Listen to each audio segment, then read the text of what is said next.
श्री नंददास जी, आप काशी में अपने गुरुदेव के यहाँ पढ़ रहे थे। आपका जन्म हुआ, जन्म के पश्चात माता पिता ने गुरुकुल पढ़ने के लिए भेजा। वहीं आपको आपके चचेरे भाई श्री गोस्वामी तुलसीदास जी मिले और वहां अच्छे से पठन पाठन चल रहा था। एक दिन की बात, गुरुदेव जब प्रवचन करते थे तो उस प्रवचन को नंददास जी सुनते थे। यदि उस प्रवचन में ज्ञान वैराग्य की बात होती थी तो नंददास जी की इतनी रुचि नहीं बनती थी, लेकिन जैसे ही उस प्रवचन में कभी कभी उदाहरण के रूप में गुरुदेव यदि वृंदावन की चर्चा करते थे कि श्री कृष्ण वृंदावन की लीला में एक ऐसी लीला करते हैं, तुरंत नंददास जी का मानो जैसे जन्म जन्मांतरों का संबंध हो ठाकुर जी से। आपके नेत्र खुल जाते थे और नेत्र खुल करके आपके नेत्रों से अविचल अश्रुधार गिरने लगती थी। गुरुदेव बोलते क्या हुआ? बोले पता नहीं गुरुजी, आप वृंदावन की चर्चा करते हैं और मेरे नेत्र सजल हो जाते हैं। क्यों? ये नहीं पता। क्योंकि नंददास जी भगवान के द्वापर युग के अष्ट सखाओं में से एक सखा ही है। ये अष्ट सखा पूर्व के ही आए हैं दोबारा। यहां तक तो बात ठीक थी। एक दिन गुरुकुल में एक आचार्य जी आए दूसरे गुरुकुल के, ध्यान से सुनिएगा, और उन्होंने आकर के कहा कि भाई हम अपने गुरुकुल के छात्रों को लेकर के और कुछ यात्रियों को लेकर के यात्रा पर जा रहे हैं। तो कैसी यात्रा है? बोले काशी से अयोध्या जाएंगे, अयोध्या से वृंदावन जाएंगे, वृंदावन से और फिर हम द्वारिका जाएंगे, द्वारिका से फिर पुनः वापस आ जाएंगे। आपके आश्रम से छात्रावास से कोई चलना चाहे तो बता दीजिए, हम ले जाते हैं। उस समय ऐसे ही यात्रा होती थी। कोई एक यात्रियों का दल निकलता था, उसी में सब लोग हो लेते थे। अपने अपने तरीके से कोई नहीं जाता था। बैठ जाओ, सब शांति से विराज जाओ। तो जब ये कहा गया कि आपके यहां से कोई चलना चाहे तो बता दो, दो चार बालक और कुछ बड़े आचार्य जन तैयार हो गए। तो नंददास जी गए गुरुजी के पास। बोले गुरुजी मैं भी जाऊं। और नंददास जी को ना अयोध्या जाना था ना द्वारिका, उनको तो वृंदावन देखना था एक बार। नंददास जी का मैं ये दोष नहीं कहूंगा, पर गुण भी नहीं कहूंगा। एक उनका स्वभाव था, वो रूप के प्रति बहुत आकृष्ट हो जाते थे। सुंदर रूप यदि उनको दिखता था तो वो अपने वश में नहीं रह पाते थे, बस देखने ही लगते थे। अब सामने वाले को चाहे कितना भी अनुचित लगे, लेकिन वो देखते ही थे। और ऐसे देखने लगते थे ढीठ बन के, ढीठ बोलते हैं बिल्कुल बेशर्म बोल दो, ढीठ बन के देखते थे। और ये लक्षण गुरुजी भी जानते थे और तुलसीदास भी जानते थे नंददास जी का।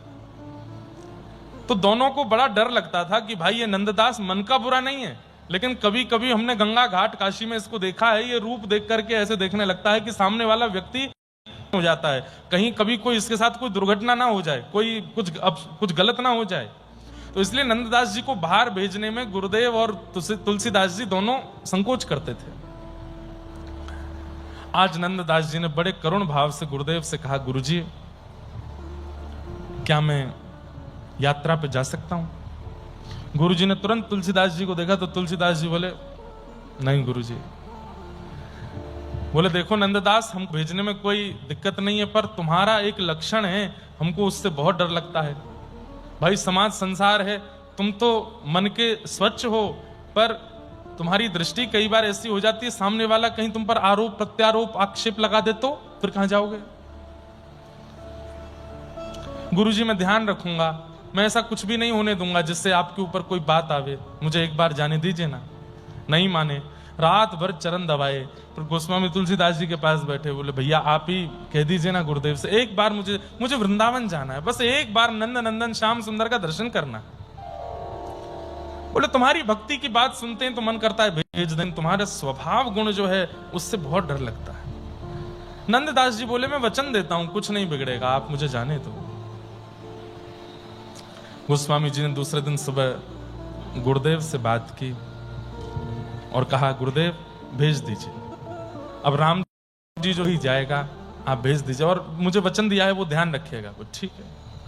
और नंददास जी तो बड़े प्रसन्न होकर के निकल पड़े। अयोध्या गए, सरजू जी गए, सब जगह दर्शन करते करते जैसे ही वृंदावन पहुंचे हैं, वृंदावन की दिशा सामने आते ही नंददास जी के नेत्र सजल हो गए।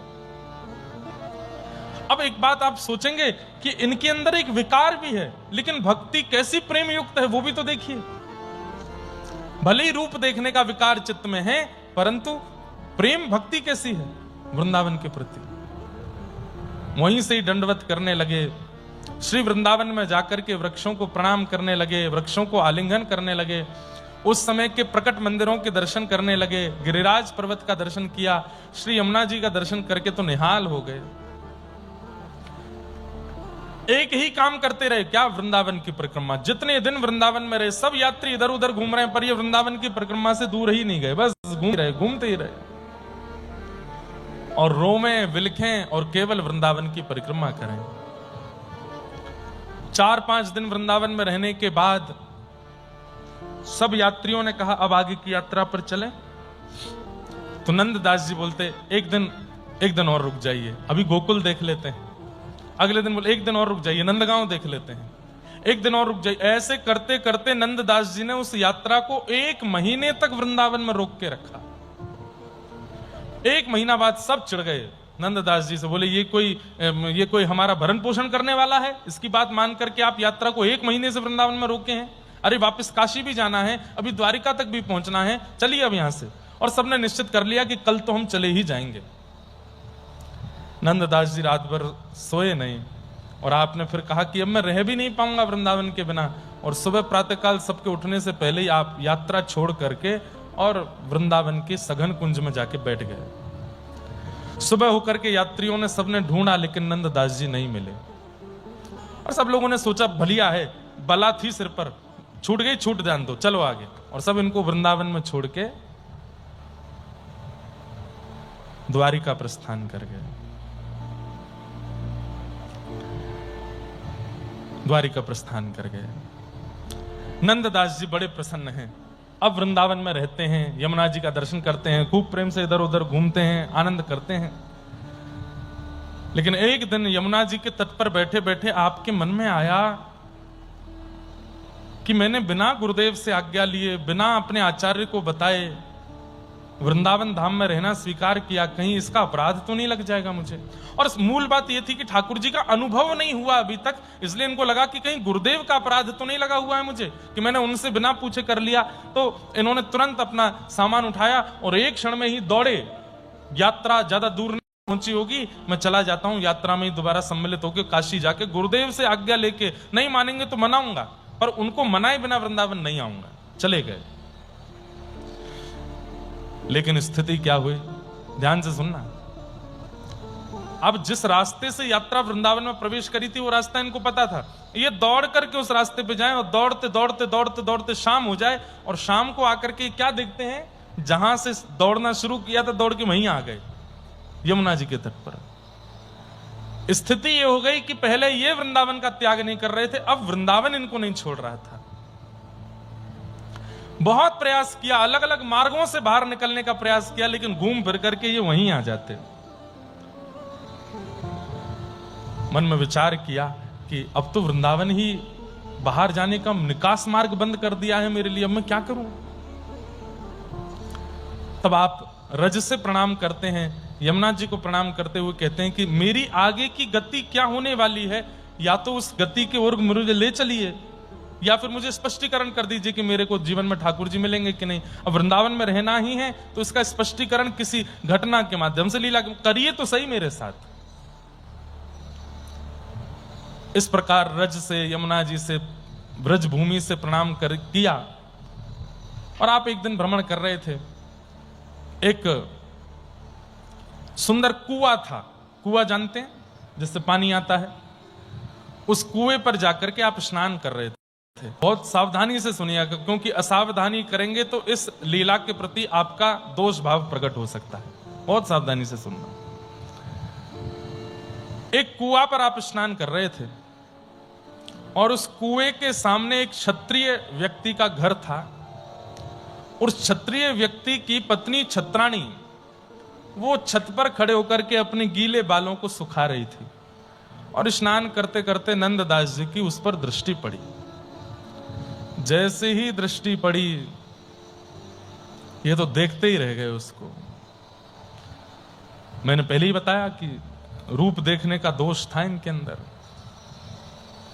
और ये उसको देखते रहे देखते रहे देखते रहे। अब वो तो चली गई भीतर, अब ये बाहर ही बैठे हैं कुआं पर और उसके घर की ओर ही निहार रहे हैं। द्वार देख रहे हैं, खिड़की देख रहे हैं, जंगले देख रहे हैं, छत देख रहे हैं।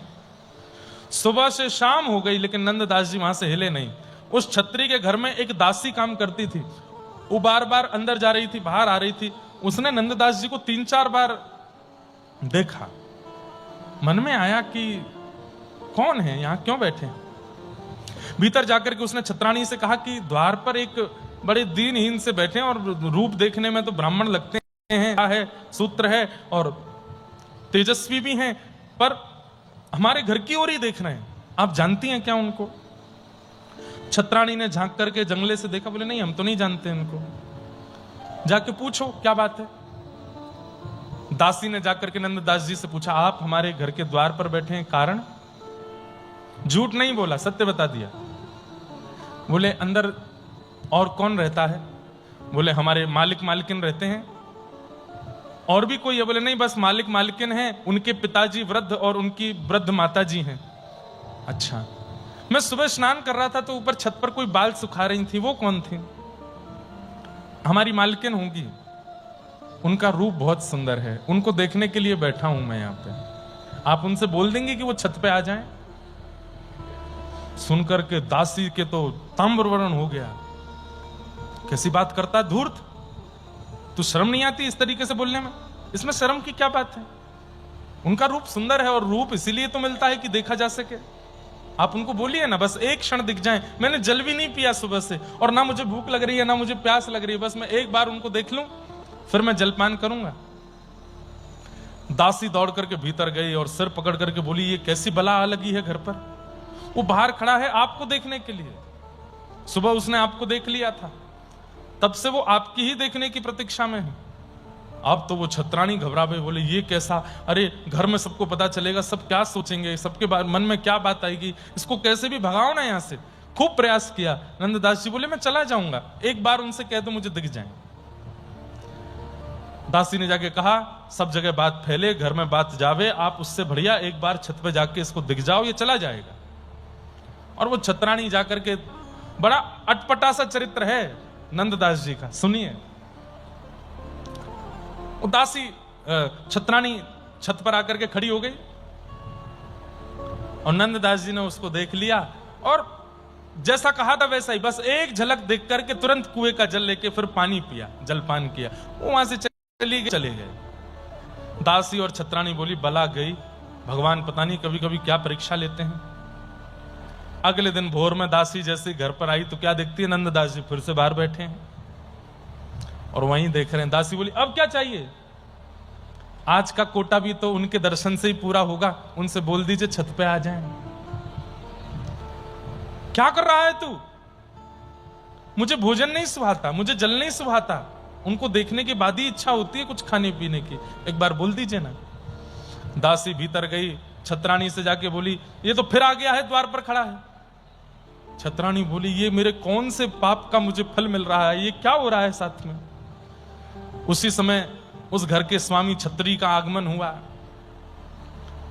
घर पर आकर के देखा तो अपनी पत्नी को व्यथित देख करके पूछने लगा क्या बात है। घबरा करके उसने सब सत्य बताया। बोले मेरे मन में कोई दोष नहीं है, पर 2-3 दिन से ये एक ब्राह्मण है, द्वार पर आकर के बैठ जाता है और कहता है मुझे देखना है। क्षत्रिय बोला इसकी इतनी हिम्मत, निकल करके बाहर गए। नंददास जी क्या बात है? कुछ नहीं, क्यों बैठा है यहां पर? संभवतः आपकी पत्नी है वो। हां तो उनको दिखा दीजिए ना एक बार। क्षत्रिय बोला तेरा मुंह ना तोड़ दूं मैं, तेरी गर्दन काट के ना फेंक दूं मैं, निकल जा यहां से। बोले आप मुंह तोड़ देना, गर्दन भी काट देना, एक बार उनका मुख दिखा दो। इतने में ही बूढ़े ससुर जी जो उसके पिताजी थे छत्री के, वो आ गए। नगर इकट्ठा होने लगा, सब लोग, अब लोगों को तो बात बनाने को चाहिए और लोग बाग इस विषय को उछालने लगे। पूरे नगर में चर्चा ऐसी नहीं हो रही है कि नंददास उसको देखने जाते हैं, ऐसी चर्चा हो रही है कि वो घर की छत्राणी नंददास जी से उसका कोई संबंध है। लोगों ने अनर्गल बातें बना करके सब जगह प्रचारित करके उनको धूमिल करने लगे, लेकिन नंददास जी पे कोई फर्क नहीं। और वो परिवार, उनका घर से निकलना दुश्वार हो गया। सब लोग कहने लगे, अरे तुम्हारी घर की बेटी ऐसी, तुम्हारी बहू तो ऐसी, ओ पराये उसको देखती है, ऐसा करती है। क्षत्रिय बोला, आज मैं इसको जान से मार दूंगा। तो उसके पिता ने समझाया, बोले वो ब्राह्मण है और पूरा नगर उसको देखता है, अगर कल को वो नहीं दिखा, खोजबीन करने पे पता चला कि तुमने उसको मार दिया तो हमारी और बदनामी हो जाएगी। बोले क्या करें, हाथ पे हाथ धरे बैठे रहे, वो तो रोज आता है यहां पर। छत्राणी का रो रो के बुरा हाल, वो घर से नहीं निकलती है। तब आप लोगों ने निर्णय लिया, बोले हम एक काम करते हैं। बोले क्या? हमारे गुरुदेव गोसाई श्री विट्ठलनाथ जी गोकुल में विराजते हैं। देखो ठाकुर जी कभी कभी गुरु आश्रय कैसे करवाते। हमारे गुरुदेव क्षत्रियों के उनके गुरु थे गोसाई श्री विट्ठलनाथ जी, वल्लभाचार्य जी के पुत्र, श्रीनाथ जी की सेवा करते हैं। वो गोकुल में विराजते हैं और हम लोगों पे धन वन भी खूब ज्यादा है, तो रात रात में किसी को पता नहीं लगने देते हैं और ये नगर छोड़ करके हम लोग गोकुल चले जाते हैं। ये बला भी छूट जाएगी, गुरुदेव की सन्निधि भी मिल जाएगी, ब्रजवास भी हो जाएगा। और सब लोग इस पर रजामंदी हो गए। सुबह सुबह सारा सामान तैयार था, नंददास जी आए द्वार पर, एक बार दर्शन करने आते थे। वो छत्राणी आकर के जैसी छत पर खड़ी हुई, उसको देख के नंददास जी चले गए। नंददास जी के जाते ही आप लोगों ने सारा सामान बैलगाड़ी में रखा, निकल गए वहां से और सीधे गोकुल। अगले दिन नंददास जी जब आए तो द्वार पर ताला लगा देखा। आसपास लोगों से पूछा, ये कहां है, इनका घर बंद क्यों है? तो किसी ने बता ही दिया, वो पता तो चली जाती है सबको। किसी ने बता दिया, बोलो वो तो अपने गुरुदेव के पास गोकुल चले गए। गोकुल का नाम सुनते ही नंददास जी ने गोकुल की राह पकड़ी और आप गोकुल की ओर प्रस्थान करने लगे। अब परिवार तो सोचिए 12 घंटे पहले निकल गया था, पर नंददास जी में दर्शन की इतनी लालसा थी, दर्शन था जाने क्या ही था, वो इतनी तेज दौड़े कि वो लोग यमुना जी के तट पर पहुंचे हैं, सामान उठा उठा करके नाव में धर रहे हैं। इतने तो नंददास जी वहां आ गए और सामान धरते हुए दासी ने पीछे घूम करके देखा तो नंददास जी एक पेड़ पर ऐसे हाथ लगाए खड़े और मधुर छत्राणी को देख रहे हैं। दासी दौड़ी दौड़ी गई, बोले ये बला तो यहां भी आ गई। बोले कहां है? बोले वो खड़ा। नंददास जी मानो जैसे प्रेत जैसे दिखने लगे इन लोगों को। बोले ये कैसे कहीं भी प्रकट हो जाता है? एक बार फिर जाके मना। बोले भैया तुम्हें चाहिए क्या? कुछ नहीं चाहिए, तो उनको देखना है बस। कैसे बेशरम हो तुम? अरे वो किसी की पत्नी है, किसी की बेटी है, किसी की बहू है, इतनी तो लाज। तो बोले मैं कुछ कह रहा हूं आपसे, मैंने ये तो कहा नहीं कि मेरा विवाह कर दो, मैंने ये तो कहा नहीं कि मुझे उनसे मिला दो या मेरा कुछ उनसे वार्ता करा दो ना, देखना ही तो है। सब लोग नाव में बैठ गए और नाव वाले से कहा पार करने का कितना लोगे? बोले 1.5 रुपया। बोले हम तुझे 1.5 रुपया पार करने का देते हैं, 10 रुपया ऊपर से देते हैं। बोले किस लिए? सारे नाविकों को बोल दो इसको पार नहीं करें। नाव वाले ने कहा ठीक है, इसको पार नहीं करूंगा, आप चिंता मत करो। परिवार को पार कर दिया और उस नाव वाले ने सब में रुपए बांट दिए। बोले ये नंददास नाम का खड़ा है, इसको पार नहीं करना है, चाहे जितना कहे। परिवार चला गया। पूरा क्षत्रियों का परिवार पहुंच गया गोकुल। जाकर के गोसाई श्री विट्ठलनाथ जी को प्रणाम किया। विट्ठलनाथ जी बड़े प्रसन्न हुए और सब आनंद में। बोले गुरुजी बस अब सब छोड़ आपकी शरण में आ गए। अरे वाह, बहुत बढ़िया किया। भूख लगी होगी, लगाओ भाई पत्तल लगाओ। कितने लोग थे? 4 लोग थे, छत्री, छत्राणी, उसके पिता और माता। लेकिन 5 पत्तल लगाई गई, 5 पत्तल लगाई। दासी भी थी, 6 पत्तल लगाई। अब परिवार के लोग पत्तल देखें और वो खाली पत्तल जब देखी तो डर तो लग ही रहा था, नंददास कहीं भी आ जाता है। गुरुजी हम तो 6 ही लोग हैं, ये 5वीं पत्तल किसके लिए? गोसाई श्री विट्ठलनाथ जी मंद मंद मुस्का के बोले यमुना के उस पार भी एक भूखा खड़ा है, उसको भी भूख लगी है, वो भी पाएगा। अब तो इनके आंखों से आंसू छूट गए। बोले गुरुजी उसका नाम मत लीजिए आप, हमको वो प्रेत के जैसा दिखाई दे रहा है, उसने हमारा, हम तो ब्राह्मण जान के उससे कुछ कह नहीं रहे, ऐसा कर रहा है। गोसाई जी बोले मुझे सब पता है, पर भैया इस संसार में दोष नाम की कोई वस्तु होती नहीं, उसके अंदर देखने का शौक है, वो सुंदरता के पीछे मरता है। अभी उसने नंद नंदन को देखा नहीं है ना, तुम लोग चिंता मत करो, यहीं बैठ जाओ गोकुल में। अब 2 दिन का समय दो, 2 दिन बाद अपनी पत्नी को उसके सामने खड़ा करना, देखने की भी इच्छा प्रकट हो जाए तो हमारा नाम बदल देना।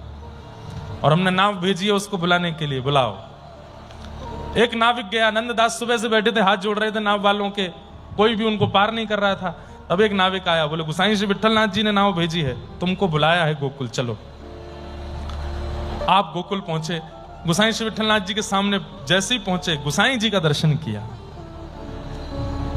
कहो नंददास कैसे हो? आपको मेरा नाम कैसे पता? मैंने तो ऐसे ही बोल दिया, तुम्हारे मुख से लग रहा था कि हम नंद नंदन के दास हैं और तुम उनके प्रेमी लगते हो, तो नंददास बोला। कैसे हो? अच्छे हैं, प्रसाद पाओ। प्रसाद पवाया, चलो आओ तुम्हें दर्शन कराता हूं। और आपने नंददास को ले जाकर के ठाकुर जी के नवनीत प्रियालाल, विश्व के सबसे पहले लड्डू गोपाल नवनीत प्रियालाल, इतने अंगुष्ठ मात्र, आज भी नाथद्वार में दर्शन होता है उनका। श्रीमद वल्लभाचार्य महाप्रभु के सेवा के ठाकुर जी इतने से ही हैं बस। और उनकी ही की है, शोभित कर नवनीत लिए, घुटुरुन चलत रेनु तन मंडित, गोरोचन तिलक किए। जाकर के भीतर गोसाई श्री विट्ठलनाथ जी ने प्रार्थना की, बोले द्वार पर नंददास आया है और रूप देखने की बड़ी आसक्ति है उसमें नाथ, आज ने अपनो मुखार बिंद दिखाई दो।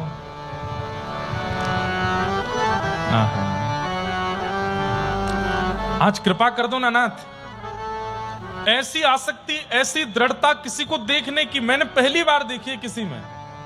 पागल है, बावला है सुंदरता देखने के लिए, दिखा दीजिए ना अपना रूप। संसार से छूट के जब आपको देख लेगा तो हो सकता है कि आपके ऐसे यश का गान करे, गुण का गान करे कि पूरा विश्व कृतार्थ हो जाएगा। और गोसाई श्री विट्ठलनाथ जी ने 1.5 घंटा श्री नवनीत प्रियालाल जी को मनाया, पलना झूल रहे हैं ठाकुर जी, और मनाते हुए कहा जय जय, बस मैं इसी आशा में खोल रहा हूं दर्शन कि आप उसको अपना रूप लखाओगे।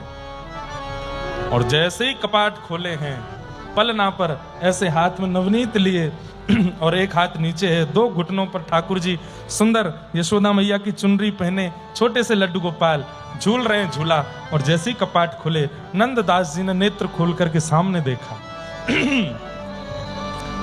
सबको तो नवनीत प्रियालाल खड़े हैं, लेकिन जैसे ही नंददास ने देखा, ठाकुर जी दोनों पैर लटकाए झूला पर बैठे हैं और ऐसे नंददास को अपनी ओर बुला रहे हैं। ये झांकी जब देखी ठाकुर जी की अपनी ओर खींचने वाली, नंददास के तो रोम रोम कंपित होने लगे, अविरल अश्रुधार नेत्रों से गिरने लगी। कुछ कहना चाह रहे हैं पर होठ फड़फड़ा रहे हैं, शब्द प्रकट नहीं हो रहे हैं, बस पूरा शरीर कंपायमान होने लगा। आचार्य चरण श्रीमद गोसाई विट्ठलनाथ जी देख करके बोले, नंददास क्या हुआ, क्या दिख रहा है? आहा। तब नंददास जी बोले, मैं गाऊंगा। बोले गाओ। बहुत सुंदर पद है नंददास जी का, सब लोग गाना मेरे साथ। नंदन कुंवर कन्हाई गोकुल मंडन,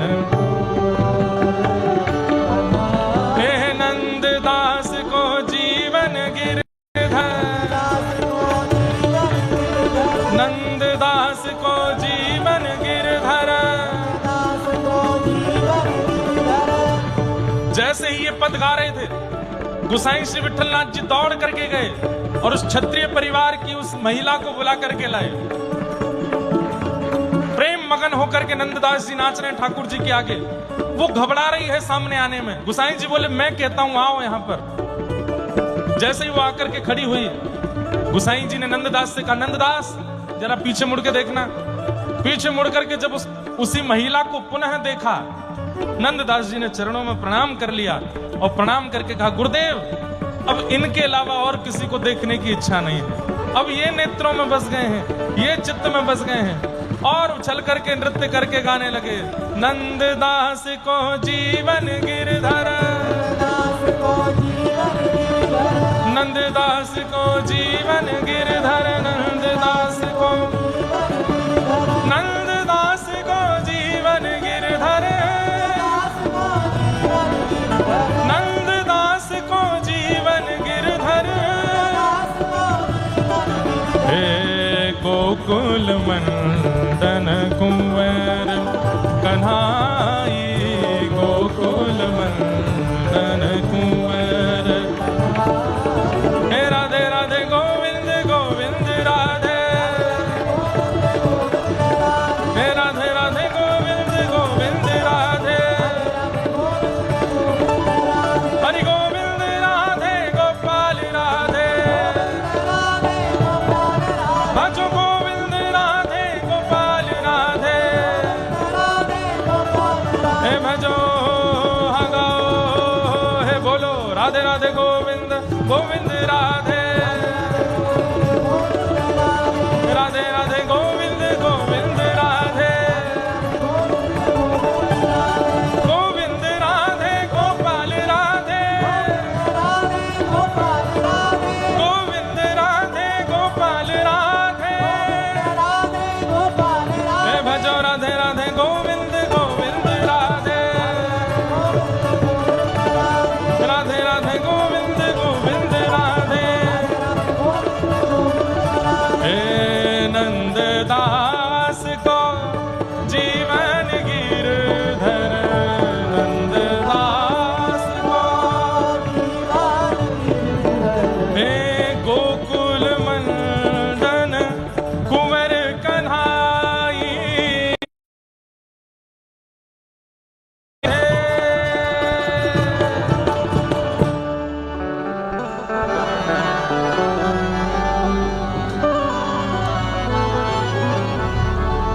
पता नहीं कौन से गुण पर दयानिधि रीझ जाते हैं।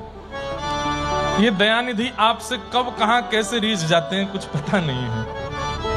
कहां अत्यंत विकार युक्त श्री नंददास जी का जीवन चल रहा था और कहां गोपाल जी को इतने प्रिय लग गए कि बस एक झलक में कहां तो लोगों 10-10, 20-20, 50-50 साल तक दर्शन करते रहते हैं नित्य प्रति, तब भी उन पर कोई कृपा नहीं होती और किसी किसी को एक झांकी